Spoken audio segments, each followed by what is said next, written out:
Hello students, हम लोग करने वाले हैं class 12 chemistry chapter number 4 that is chemical kinetics.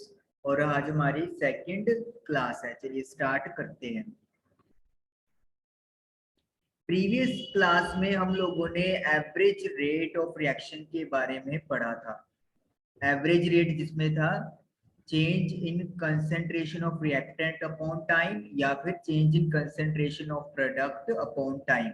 और कंसेंट्रेशन रिएक्टेंट की डिक्रीज हो रही थी और प्रोडक्ट की कंसेंट्रेशन इंक्रीज हो रही थी। आज हमारे पास है इंस्टेंटेनियस रेट। ये क्या चीज होती है? अब एवरेज रेट आपको दिखाया जाता है कंप्लीट टाइम टेबल के ऊपर, इतने से इतने टाइम के बीच में क्या चेंज आया है कॉन्सेंट्रेशन में। लेकिन अगर आपको किसी प्रॉपर टाइमिंग पे रेट ऑफ रिएक्शन जानना है किसी मोमेंट पर, तो उसके लिए हम लोग क्या कैलकुलेट करते हैं, इंस्टेंटेनियस रेट फाइंड आउट करते हैं। अब इंस्टेंटेनियस रेट क्या है? To express the rate at a particular moment of time, we determine the instantaneous rate. किसी पर्टिकुलर मोमेंट या सेकंड पे अगर हम लोगों ने रेट ऑफ रिएक्शन निकालना है तो उसके लिए हम लोग क्या बोलते हैं, इंस्टेंटेनियस रेट बोलते हैं। It is obtained when we consider the average rate at the smallest time interval, say dt, when delta t approaches to 0। Average rate का फॉर्मूला हमें पता है क्या होता है, delta R upon delta T with negative sign और delta P over delta T. ये आपको फॉर्मूला पता है एवरेज का। अगर इंस्टेंटेनियस की हम लोग बात करेंगे तो हमें करना क्या है, सबसे पहले D R upon D T हम लोग इसको लिखते हैं विद नेगेटिव साइन। और ये चीज एक्चुअली बनी कैसे है, जो आप लोगों के पास एवरेज का फॉर्मूला है एवरेज रेट का, उसमें जब अपन डेल्टा टी को अप्रोच कर देते हैं जीरो, यानी कि टाइम इंटरवल बहुत ही स्मॉल है, अप्रोचेस जीरो है, तब उस रेट ऑफ रिएक्शन को इंस्टेंटेनियस रेट ऑफ रिएक्शन हम लोग बोलते हैं। तो ये चीज है आप लोगों को इंस्टेंटेनियस रेट के बारे में। आपकी एनसीईआरटी बुक में ये दो ग्राफ्स दिए हुए हैं। फर्स्ट ग्राफ में आप क्या देख रहे हो, जो कंसेंट्रेशन है रिएक्टेंट्स का वो टाइम के साथ डिक्रीज हो रहा है और प्रोडक्ट का जो कंसेंट्रेशन है वो इंक्रीज हो रहा है, क्योंकि जैसे जैसे रिएक्शन में टाइम चलता है रिएक्टेंट की कंसेंट्रेशन कम होती जाती है, प्रोडक्ट्स की कंसेंट्रेशन बढ़ती जाती है। अगर आपको यहाँ पे इंस्टेंटेनियस रेट ऑफ रिएक्शन निकालना है तो उसके लिए क्या करना पड़ेगा, जिस मोमेंट या जिस टाइम पे आप इंस्टेंटेनियस रेट निकालना चाहते हो, जैसे यहाँ पे इन्होंने टी पे ये निकाला हुआ है, मैं आपको जूम करके दिखाता हूँ।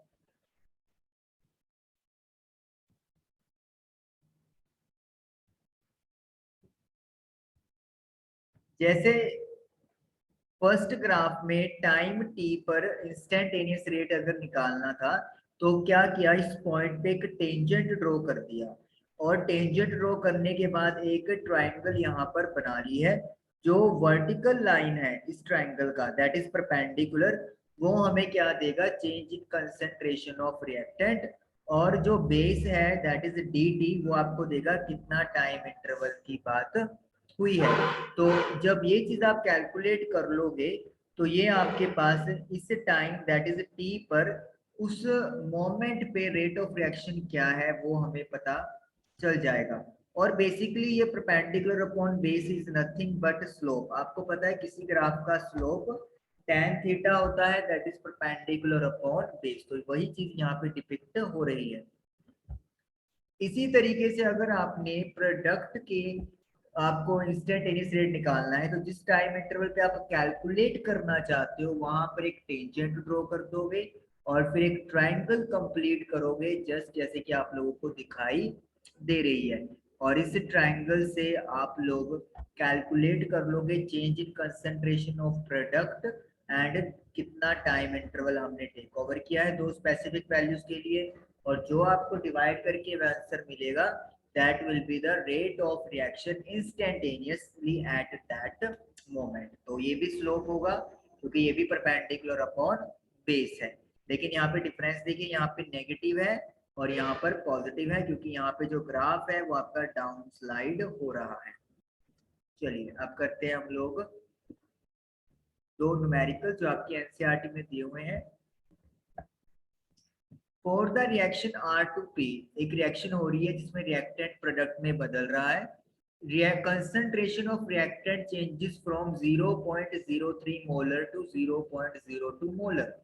यानी कि अगर हम लोग इसको डाटा बेसिस पे बात करें, इनिशियल कंसंट्रेशन जो रिएक्टेंट का है वो 0.03 मोलर है और जो फाइनल कंसंट्रेशन है वो 0.02 मोलर है।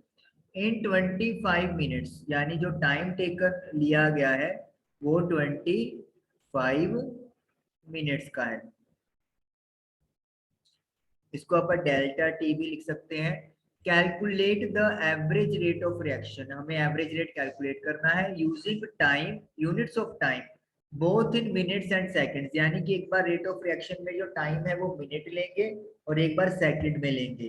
तो हम लोग मिनट में तो 25 मिनट्स दिया हुआ है, एक बार अपन सेकंड्स में भी कन्वर्ट कर लें, मल्टीप्लाई बाय 60, दैट इज 150,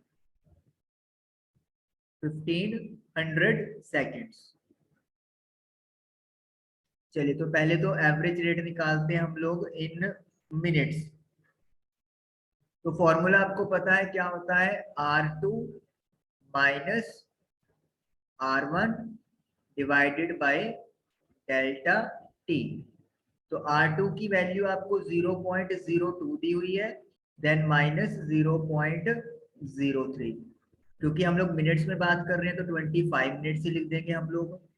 0.02 में से 0.03 माइनस करेंगे तो माइनस का 0.01 आ जाएगा अपॉन 25। तो it will be 1/25। Point decimal के बाद 2 डिजिट्स है तो 100 या 2 जीरो हम लोग लगा देंगे, तो ये आपका डिवाइड होके आ जाएगा 0.0004 और we can say 4 multiply by 10 the power -4। Capital M use नहीं करेंगे हम लोग यूज करेंगे मोल पर लीटर मिनट इनवर्स, क्योंकि जो टाइम है वो अभी मिनट में हमारा चल रहा है। ओके अब हम लोग कैलकुलेट करेंगे सेम चीज लेकिन with respect to time in seconds. देखिए सेम फॉर्मूला है यहाँ पे तक तो फॉर्मूला दोबारा लिखने की जरूरत नहीं है, आप सिंपल वैल्यू दोबारा पुट करते हैं। नीचे जो टाइम है आप सेकंड्स में लेंगे, दैट इज 1500। तो again it will be 0.01 minus minus plus हो जाएगा 1500। आपके 2 जीरोस यहाँ पे हैं, 2 जीरोस यहाँ से आ जाएंगी तो 10 दी पावर 4। तो 1 को 15 से डिवाइड करोगे 0.067 आपका आ रहा है राउंडिंग करके 10 दी पावर -4। तो अगर अपन ने 6.7 करना है, इसका मतलब ये है कि हम लोग पॉइंट को 2 डेसिमल पॉइंट पे कर रहे हैं। तो यहाँ पे हम लोग क्या कर देंगे, सिंपली जो पावर है उसको एक माइनस कर देंगे, या फिर आप ऐसे भी कर सकते हो अगर कंफ्यूजन आपको लगता है। 1000 किया आपने तो 10 दी पावर -4, तो 6.7 किया हम लोगों ने तो एक जीरो तो यहाँ पे यूटिलाइज हो गया, 2 जीरो बच गई हैं तो ऊपर जाके वो माइनस हो जाएंगी।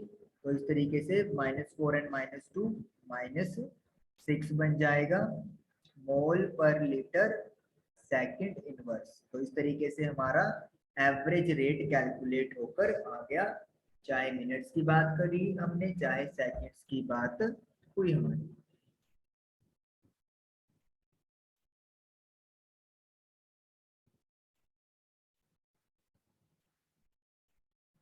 नेक्स्ट करते हैं अब हम लोग इन reaction two way two products. एक रिएक्शन हो रही है जिसमें कोई रिएक्टेंट है ए, उसकी नंबर ऑफ एटम जो 2 है और वो प्रोडक्ट पी में कन्वर्ट हो रहा है। Concentration of A decreases from 0.5 मोल पर लीटर टू 0.4 मोल पर litre in 10 minutes.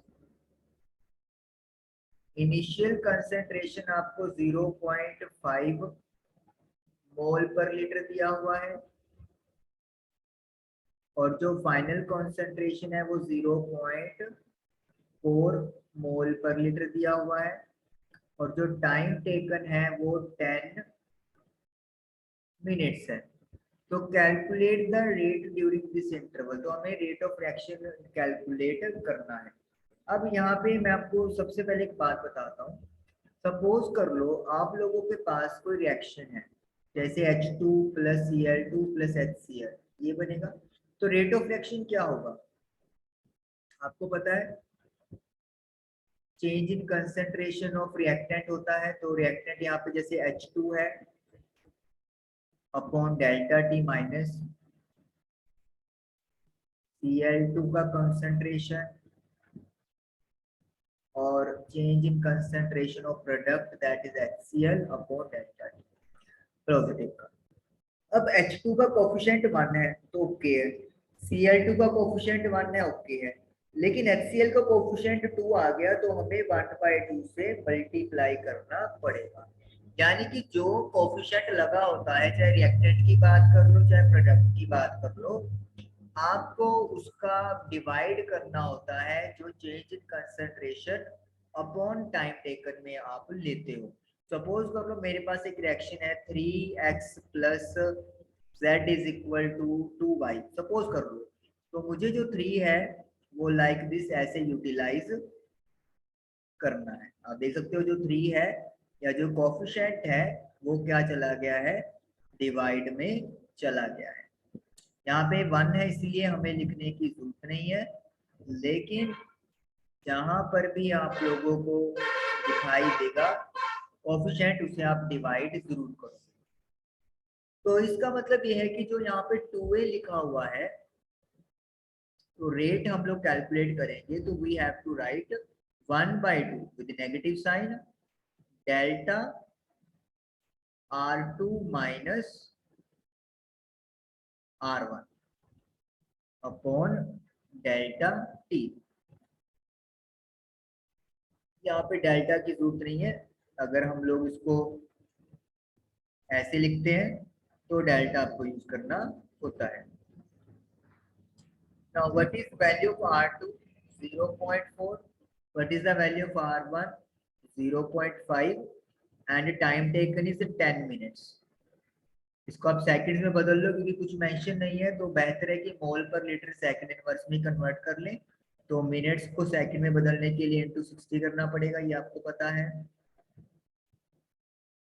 It will be 0.1 upon 600, तो 12 1 2 2 और पॉइंट हटाओगे तो एक जीरो लग जाएगा, तो -1 upon 12। Okay, minus minus plus होता है तो we will make it positive here. 1 upon 12 into 10 the power -3। 1 को 12 से डिवाइड कर दो, 0.083 multiply by 10 the power -3। Decimal point 2 digit आगे चलाएंगे हम लोग, ये 10 दी पावर -5 हो जाएगा। Mole litre inverse second inverse, तो इस तरीके से सेकंड न्यूमेरिकल भी आप लोगों का डन हुआ। तो आई होप कि ये इस क्लास का आपको टॉपिक क्लियर हुआ होगा, न्यूमेरिकल भी क्लियर हुए होंगे। Thank you for watching the video.